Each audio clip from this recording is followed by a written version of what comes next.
Mike, we are live. How are you? Good. What's Computer going and on? all. Yep, we Nothing. are live. Little small technical difficulties, but we are good. Yes.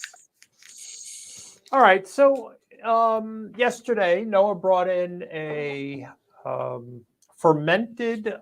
Was it it was a hot sauce, wasn't it? Yep, yep.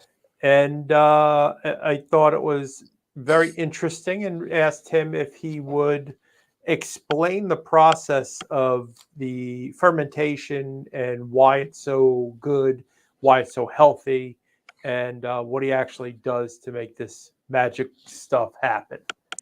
Yeah, so the magic happens by the lactobacillus bacteria, but it's been something that I'd love to do for a long time, and you know that, Mike, and and it's something I'd like to explore to maybe teach again to our audience. I don't know how we'll do it. I've done it one time at 734 Broadway. I taught a class, but lacto fermentation is one form of fermentation. Fermentation, there's alcohol fermentation, which people are very familiar with alcohol, beer, and liquors, and even kombucha, June. And the other most common type of fermentation is lacto fermentation, and that's where the lactobacillus bacteria on either vegetables or fruit that already exists on them, if you put them in the right environment, basically meaning chop up the vegetables, add some salt, add some non-chlorinated water, let them sit for a while, those lactobacillus bacteria massively proliferate.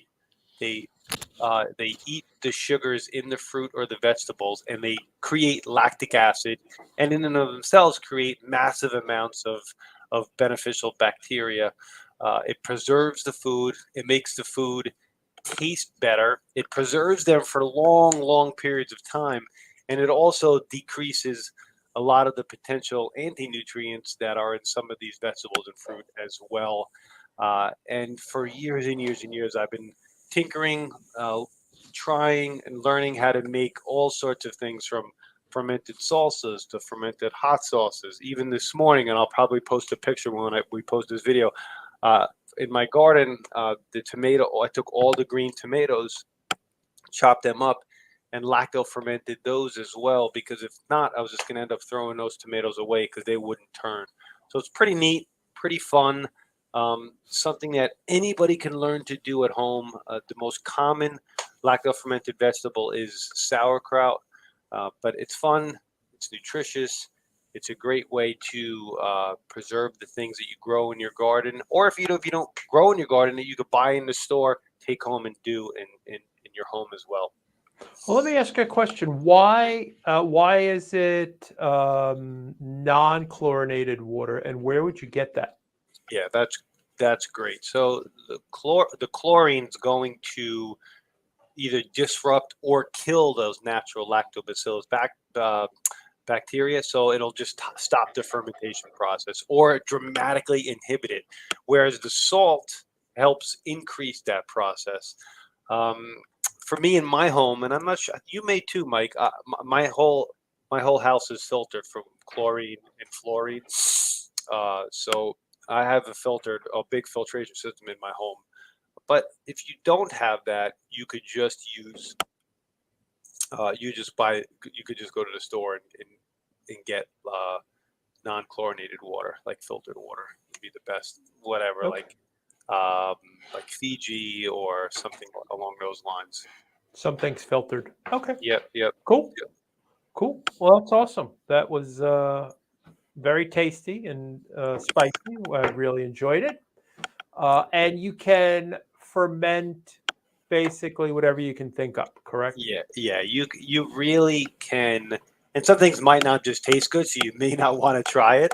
But I've tried everything. I've learned to ferment just about everything. One of the most interesting things for me that I fermented over the years was whole garlic cloves. You would think because garlic cloves have such antimicrobial property that you wouldn't be able to ferment them, but if you take garlic cloves and just take off the outer husk, put them in a mason jar, put a couple tablespoons of salt, fill up with water, shake it up, and let it sit in a dark corner um, for a couple weeks. It ferments rapidly, unbelievably, and you have these unbelievable fermented garlic cloves that you could store in your refrigerator for literally virtually years, and you'll always have fresh garlic cloves. So that's one of the most interesting things I found that you could ferment. But yeah, I do tomatoes, I do salsas, I do hot sauces, I do the hot peppers.